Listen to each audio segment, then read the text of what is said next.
জানি ভিডিওটা আপলোড করতে অনেকটাই দেরি হয়ে গেল, কারণ দোল পূর্ণিমা পেরিয়ে হোলি পেরিয়ে গেল, এখনও আপনাদের সাথে সেই হোলির ভিডিও এখনও শেয়ার করা হয়নি। তো হোলিতে আমি কোথায় গেছিলাম, কেমন আনন্দ করেছি সবটাই আপনাদের সাথে শেয়ার করব। আসলে প্রত্যেকবারই আমি ভাবি জানেন তো, যে সঙ্গে সঙ্গে এডিট করে আপনাদের সাথে শেয়ার করব, কিন্তু কি হয় যে এডিট করতে করতেই না আমার খুব ল্যাদ লাগে। বিশেষ করে এই রকম ব্লগ টাইপের ভিডিও করতে গেলে না আমার এডিট করতে গেলে খুবই বিরক্ত লাগে। তো যাই হোক, শেষ পর্যন্ত আমি এডিট করেই নিয়েছি। আর আমি কোথায় এসেছি সেটাও বলবো। অ্যাকচুয়ালি আমি এসেছিলাম আজকে অনেক পুরনো একটা জায়গাতে, এবং অনেক অনেক পুরনো মানুষের সঙ্গে দেখা করতে। ভীষণ ভালো কাটাবো বলে এসেছি, এবং দেখতেই পাচ্ছেন যে এই ফিল্ডের ভেতরে কিন্তু আমি এন্ট্রি করে গেছি। যদি এই জায়গাটা কেউ চিনে থাকেন অবশ্যই কমেন্ট করে কিন্তু জানাবেন যে জায়গাটা কোথায়। তো এখানে ঢোকার জন্য কিন্তু টিকিট নিয়েছিল 150 টাকা করে।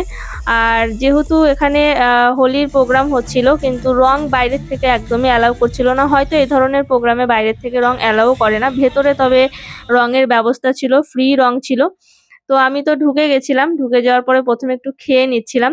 আর এত সুন্দর সুন্দর গান চলছিল যে আমার খেতে খেতেও একটু একটু নাচতে ইচ্ছা করছিল, যদিও আমি খুব ভালো হয়তো নাচতে পারি না। যাই হোক, খুব ভালো নাচাটা বড় কথা নয়, আনন্দটাই বড় কথা। তো যাই হোক, এখানে খাওয়া দাওয়ার দোকান টুকটাক ছিল।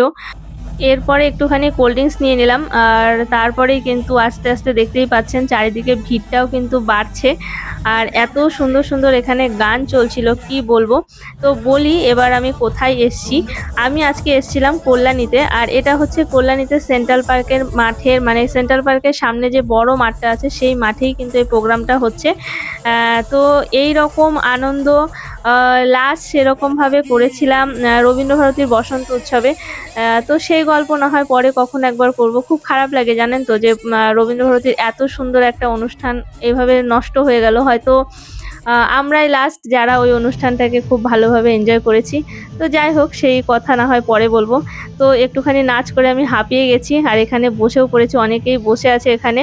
মানে এত গরম ছিল, রোদ ছিল। তো একটু জল খেয়ে নিলাম। আর এখানে জলের বোতলের দাম মানে মিনিটে মিনিটে বাড়িয়ে দিচ্ছিল। প্রথমে নিলাম 15 টাকা, তারপরে নিল 20 টাকা।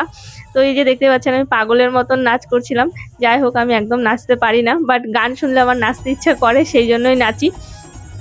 অনেকেই হয়তো রঙের এই ফেস্টিভ্যালটা পছন্দ করেন না, কিন্তু সত্যি কথা বলতে এই হোলি ফেস্টিভ্যালটা আমার ভীষণ পছন্দের। তো যাই হোক, রং আপনারা মাখুন না মাখুন, অনেকেরই স্কিনে প্রবলেম থাকতেই পারে, বাট ঠাকুরের কাছে প্রার্থনা করব সকলের যেন জীবনে যেন মানে চলার পথে রঙের যেন কোনো কমতি না হয়, সবার জীবন রঙিন থাকুক, সুন্দর থাকুক। আজকের জন্য টাটা। আপনাদের হোলি কেমন কাটলো জানাবেন। সকলকে হ্যাপি হোলি।